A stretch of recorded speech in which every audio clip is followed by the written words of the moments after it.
jalan pulang.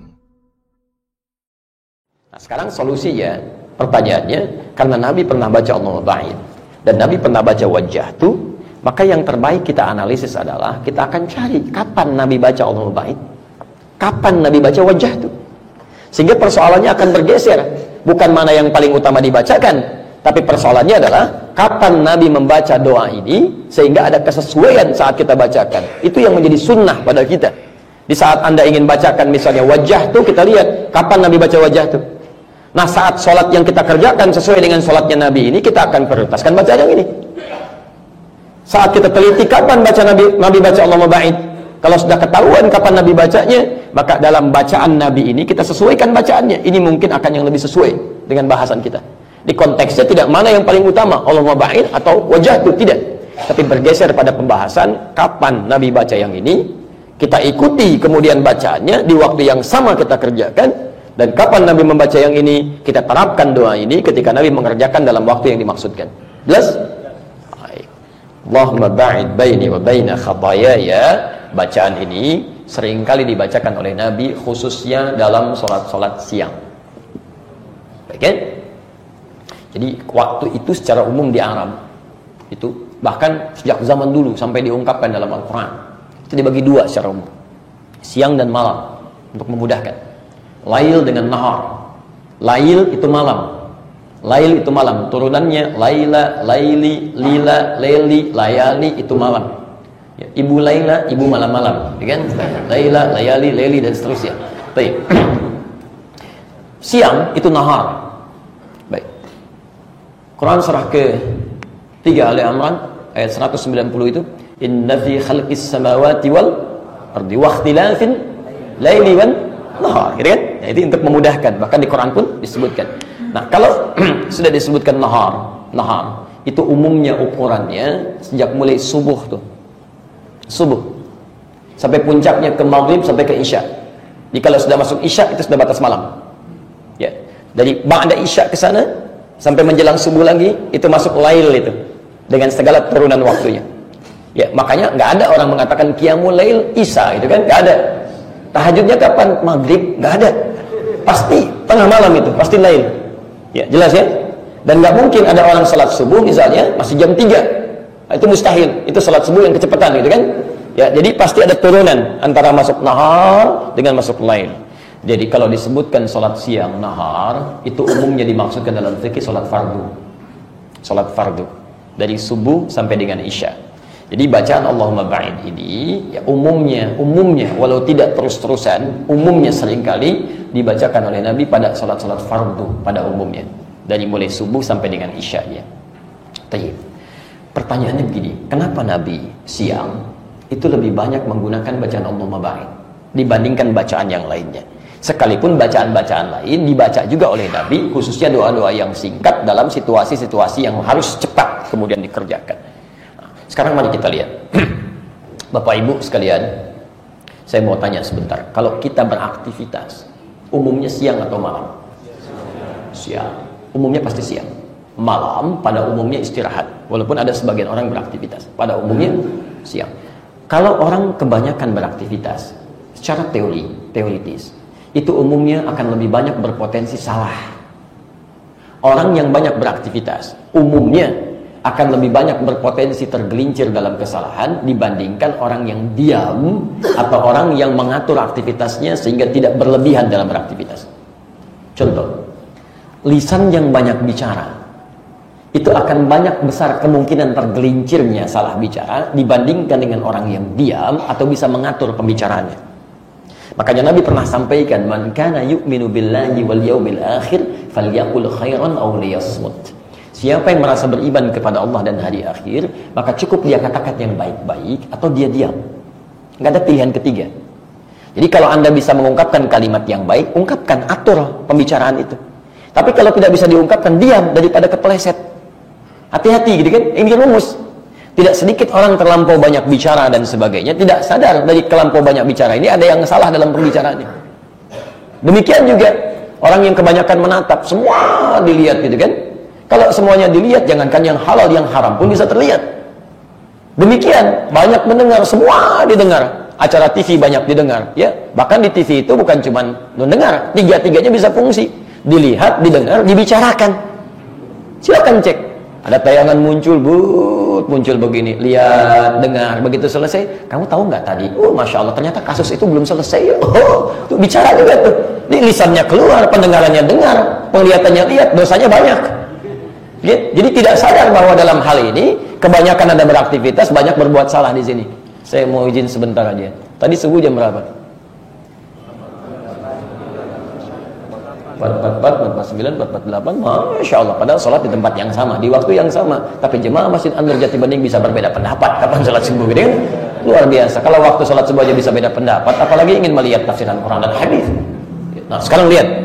Misal, kita ambil yang ringan aja ya. Kita ambil yang ringan. Misal, 3, 4, 3, 7 misalnya kan? Untuk adzan subuhnya. 4, 3, 7. Dari jam 4, 3, 7, sekarang sudah ada jam 6:02. Baik, sudah berapa jam kita? Baik, 1,5 jam kurang 5 menit gitu kan? Nah, sekarang fokus ini.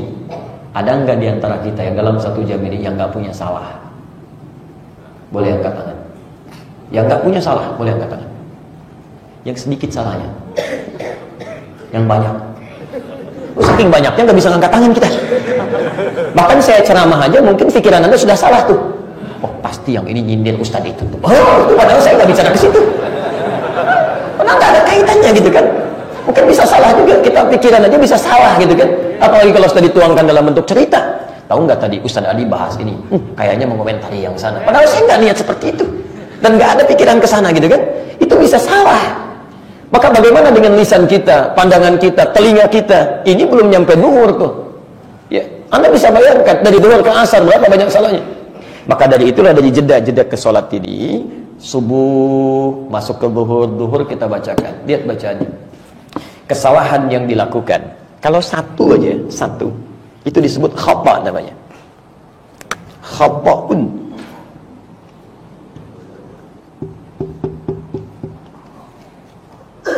Terus, kalau agak sedikit banyak, ya, bertambah, ya, maka berubah jadi akhta.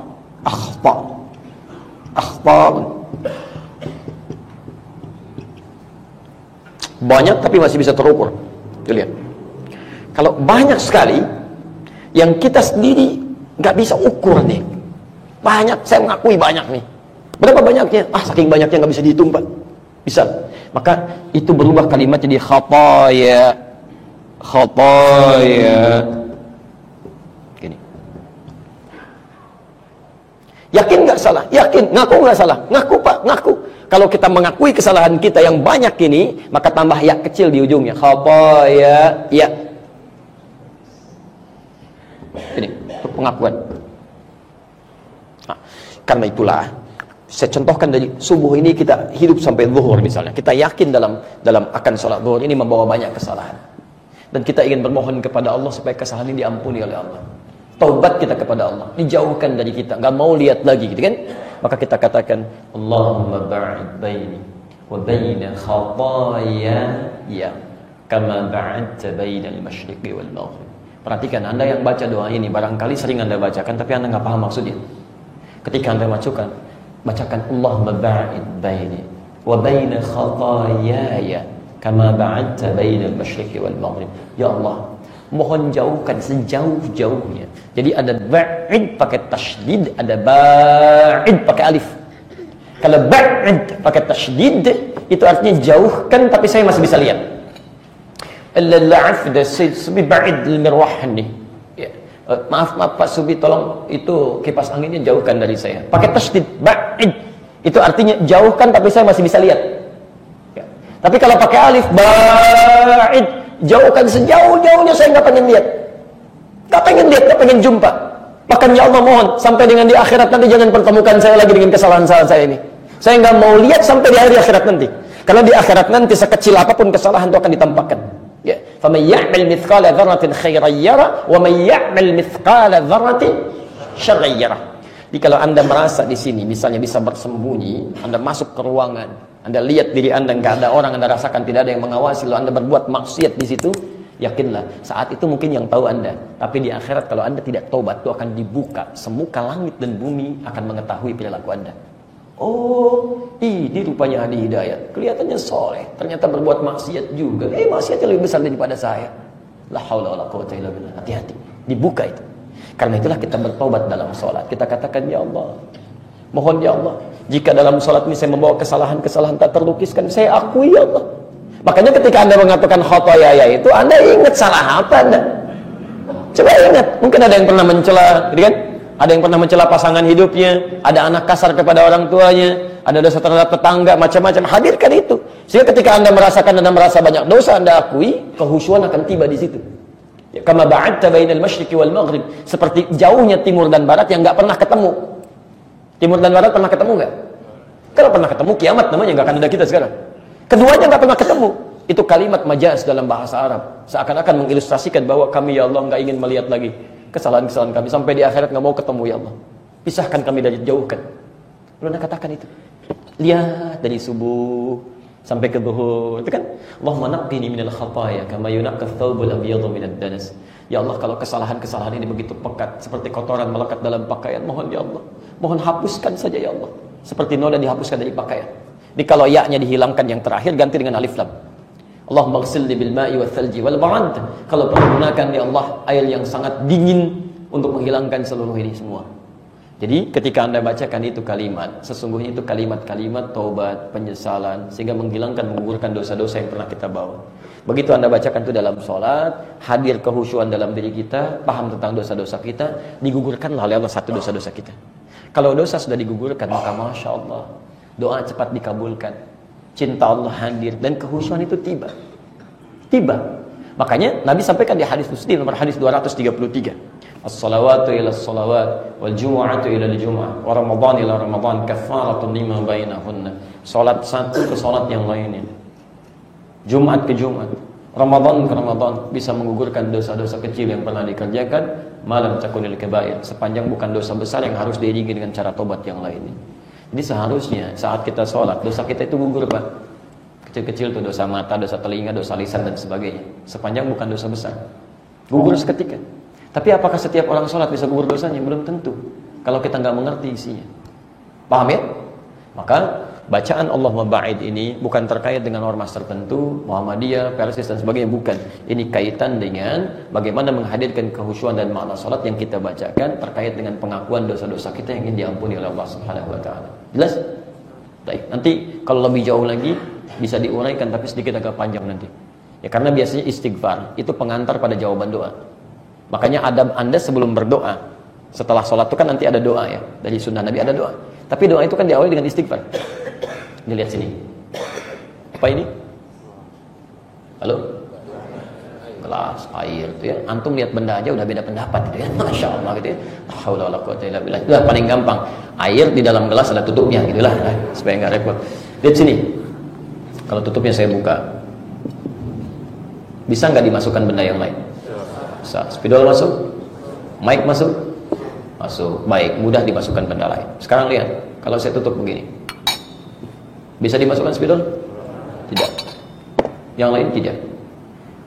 Ketika kita bermohon kepada Allah lewat doa, sifat doa itu kapanpun disampaikan, itu sifatnya akan dijawab, akan dikabulkan.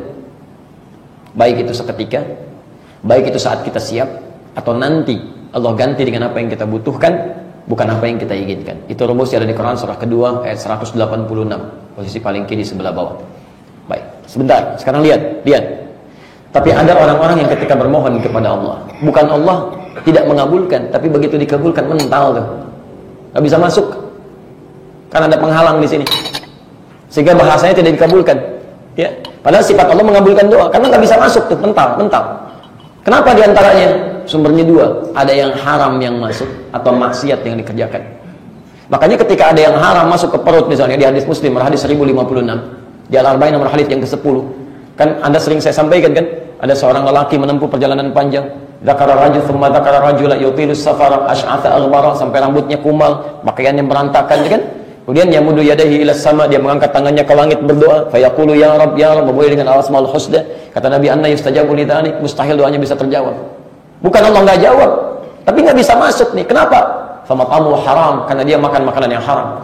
Mashrabu haram, minumannya haram. Balbasu haram, pakaiannya haram. Baghudhiya biharamin, dan perangkat hidupnya haram. Karena masuk yang haram dalam dirinya, menutup celah-celah kebaikan. Sehingga ketika akan diberikan jawaban, nggak bisa masuk tuh, mental. Atau maksiat. Telinga yang sering dengar maksiat nih, ya, awas hati-hati. Kalimat-kalimat maksiat, musik-musik yang nggak jelas, dan sebagainya masuk nih ke telinga Anda. Jarang dengar Quran, jarang dengar azan macam-macam. Itu nanti jadi sumbatan di sini, di telinga. Ya, jadi sumbatan, Quran surah 6 ayat 25. Wa fi adhanihim waqra. Ada orang-orang yang telinganya kena sumbat. Bukan nggak bisa dengar. Kalau yang lain kedengaran, Pak. Ya Allah, haula wala quwwata illa billah. Konser musik di Jakarta, di Senayan, kedengaran sampai sini. Padahal konsernya belum ada, belum mulai. Masih 3 bulan lagi kedengaran. Sampai tiketnya udah pesan duluan, bayar lagi 6 juta. La haula wala quwwata illa billah. Adzan, bahkan panggilan taklim, ajakan. Samping rumah, masjidnya ada, gratis lagi, semuanya ada sarapannya, ada buburnya, nggak kedengaran, Pak. Nggak bisa masuk gitu kan. Susah gitu. Salatu khairum minan naum. Mau dikasih lebih daripada dunia dan seisinya, kebalik masuk telinganya. An-naumu khairum minas salat. Tidur terus. La haula wala quwwata illa. Kenapa? Ada yang salah di telinganya.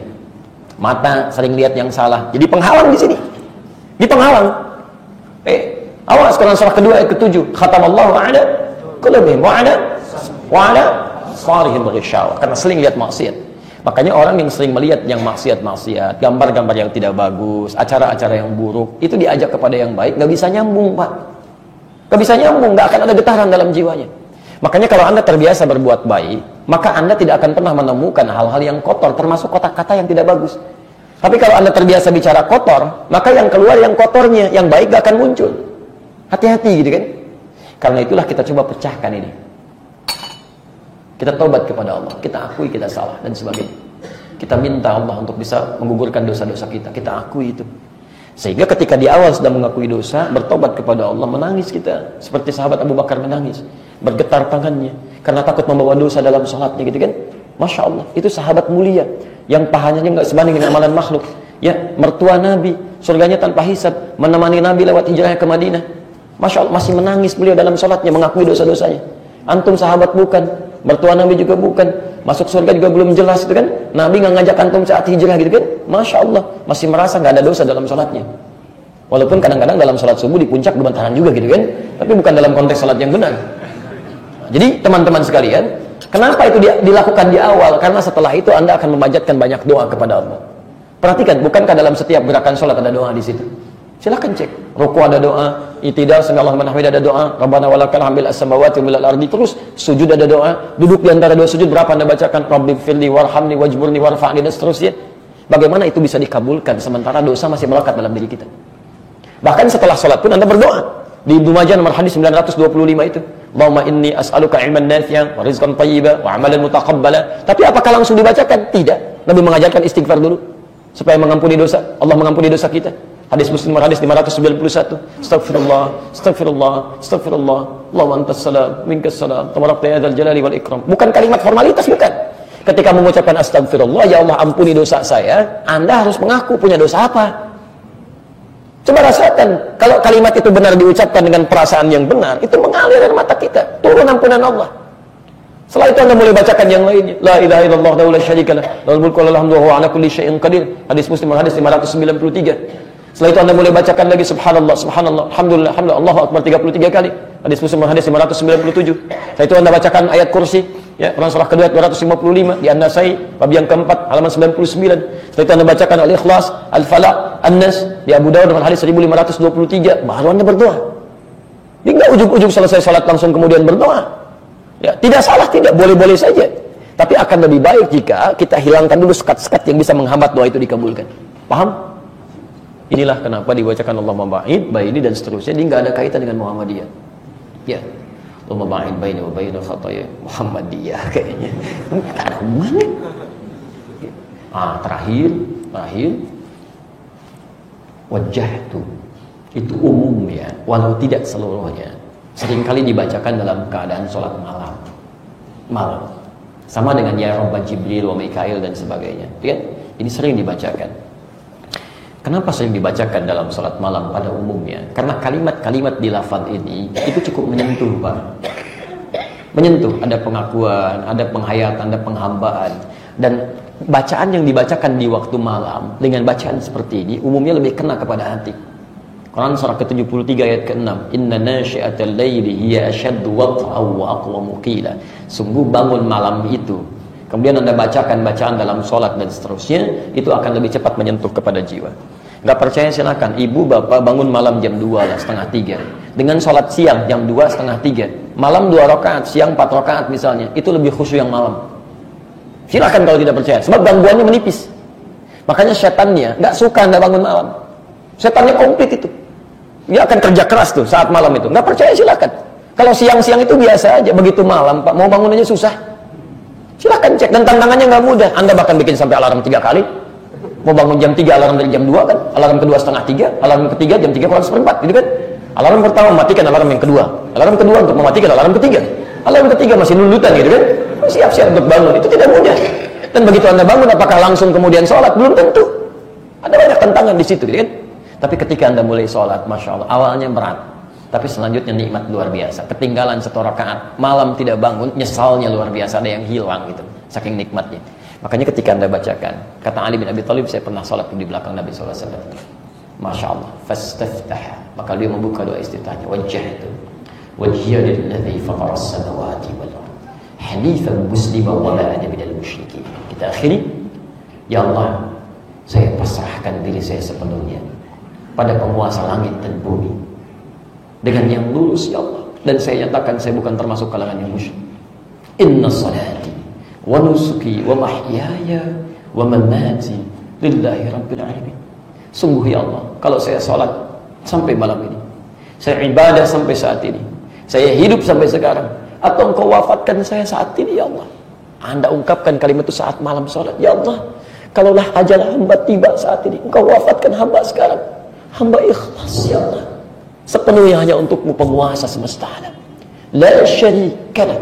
Hamba berjanji, ya Allah, sejak saat ini hamba tidak akan pernah musyrik dalam hidup, ya, wa bidzalika umirtu, dengan itu hamba diperintahkan, wa ana minal muslimin wa ana awwalul muslimin. Hamba bertekad, ya Allah, saat ini hamba akan berubah menjadi muslim yang lebih baik lagi dalam pandanganmu.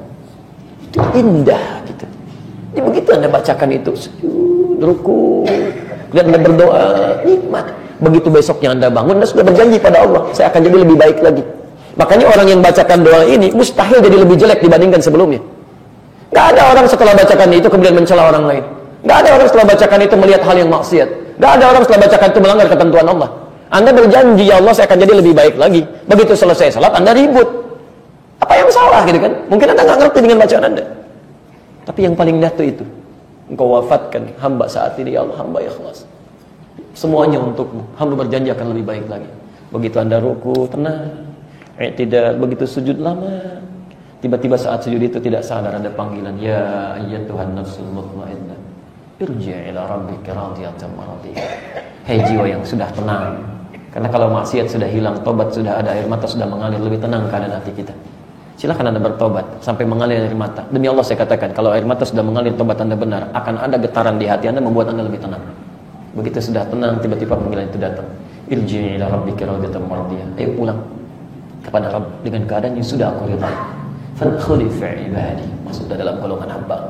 Wadkhuli jannati, siapkan diri untuk memasuki surga. Itu indah. Sujud, tiba-tiba gak bangun lagi. Dan kita tidak tahu kapan kita akan pulang. Ya, karena itu sibukkan diri kita dengan banyak mengerjakan kebaikan. Jika Anda belum mampu berlomba dengan orang soleh memperbanyak amal baik, maka setidaknya berlombalah dengan para pendosa untuk beristighfar. Kalau belum jelas surganya, merasa belum tentu masuk surga, jangan ngurusi surga orang lain. Perbaiki diri Anda. Setelah lebih baik, ajak orang lain dalam kebaikan. Dan bermohonlah kepada Allah dengan tawakal kepadanya. Demi Allah saya katakan, sekali lagi, saya tegaskan, kapanpun kita pasti akan pulang. Kapanpun itu, bahkan mungkin saat ini. Dan tidak ada paling indah ketika kita mengucapkan kalimat tadi, kita pulang. Ya, kita nggak bisa elakkan itu semua, ya. Bisa terjadi, dan tidak ada hal yang bisa memastikan itu semua. Mungkin Anda duluan, saya belakangan, bisa? Atau ditukar itu kan, saya belakangan, Anda duluan, mungkin. Ya. Atau mungkin Anda protes, sama aja Ustaz, ya nggak apa-apa, saya duluan, setelah Anda, bisa? Jadi, kapanpun itu bisa terjadi dengan keadaan-keadaan yang berbeda. Paham sekarang? Baik. Jadi kalau baca wajah tuh, ya, bagian dari mana? Bagian dari petunjuk Nabi, kan? Kalau baca Allahumma ba'id, dia ikut siapa? ikut Nabi, oke? Jadi mulai hari ini kami sarankan juga para guru-guru di sekolah tolong bersikap bijak. Jangan sampai ada anak murid mengisi di ujian dengan Allahumma ba'id lalu Anda salahkan, ya?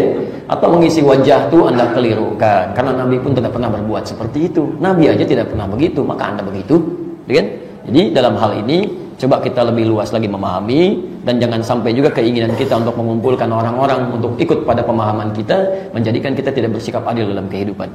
Baik, jadi teman-teman sekalian, itulah bahasan kita untuk hari ini. Mudah-mudahan bisa dipahami dengan baik. Kesimpulannya adalah iftitah ataupun istiftah, petunjuknya ada dari Nabi.